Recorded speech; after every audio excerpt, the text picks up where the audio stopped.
Salam saudara terkasih dalam Kristus Yesus, salam jumpa kembali pada Renungan Harian Embun Pagi.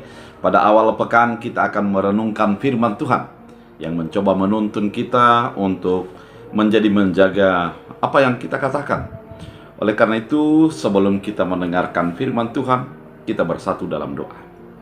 Damai sejahtera Allah yang melampaui segala akal dan pikiran, itulah yang melihara hati dan pikiranmu. Dalam Kristus Yesus Tuhan, amin. Saudara terkasih, firman Tuhan untuk kita diambil dari 1 Petrus 3 ayat 10. Dalam bahasa Batak, dalam bahasa Indonesia dikatakan begini: siapa yang mencintai hidup dan mau melihat hari-hari baik, ia harus menjaga lidahnya terhadap yang jahat dan bibirnya terhadap ucapan-ucapan yang menipu. Saudara terkasih di dalam Kristus Yesus, kalau kita lihat secara psikologi, ternyata ketika orang berbicara hanyalah 120 kata dalam 1 menit. Artinya apa yang kita katakan itu ternyata paling banyak adalah 120 kata dalam 1 menit.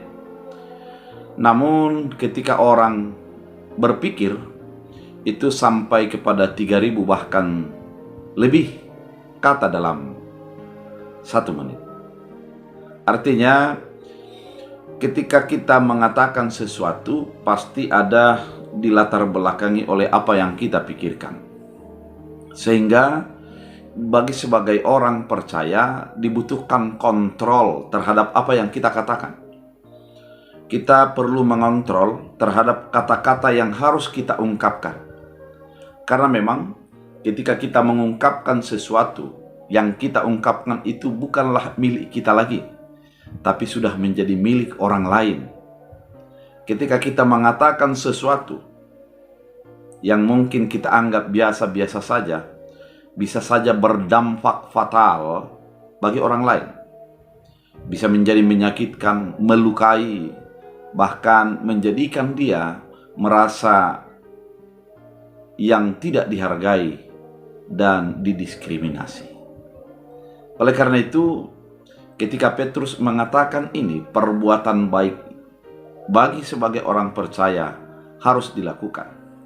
Perbuatan baik itu dimulai daripada kata-kata.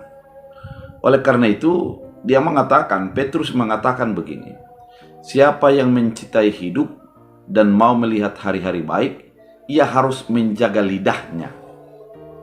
Kita perlu mengontrol apa yang harus kita katakan. Adalah baik ketika ungkapan-ungkapan yang kita katakan itu adalah memotivasi orang lain, menyemangati orang lain. Adalah baik ketika ungkapan-ungkapan yang diungkapkan sebagai orang percaya menjadi menyembuhkan, menguatkan, dan menyemangati orang lain. Oleh karena itu, ketika kita mau melihat hidup, mulailah dengan perkataan-perkataan yang menghidupkan.